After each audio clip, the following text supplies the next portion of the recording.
Hello nerdy magicians! Today I'd like to share some little magic trick with you.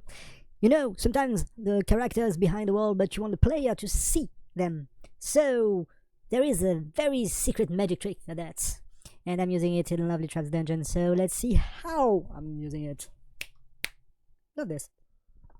First, drag and drop a post-process volume in your scene. Open your content drawer, right click, and you create a material. Select the material you just created. Select your post-process volume and post-process material. You add one, choose asset reference, reference, up, and now we can edit this baby. You have this if, so right click if. You take the scene texture here, put a mask because you need only one channel. You compare it to a crazy value, which allows you to see if you are in custom depth or not. If the value is completely insane, more than this, you're definitely not in custom depth. Otherwise, you will check what is this custom depth. For enemies, I have this one, and for the character, I have this to evaluate. I'll show you why, and this to just determine the color that's painting the character.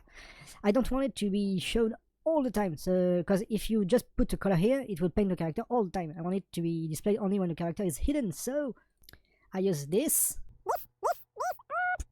I test the range. If it's too far, it's not interesting. I test depth. I make sure it's behind what's on display. You have the texture of the object that's in front. If it's not the character, but we are still in the character zone, it means it's behind.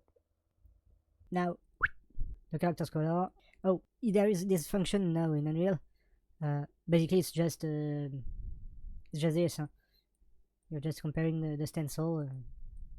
The stencil is just here. If you don't have activated already, stencil.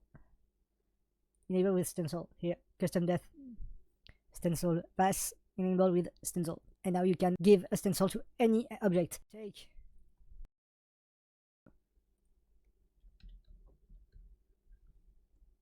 In rendering here, you activate render in custom depth pass. You choose the number of the stencil. Here is the first one, and that's it.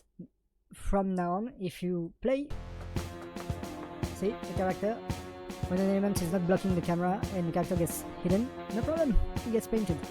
Very useful for gameplay. Take collision, custom, pop, and you tell it to ignore camera.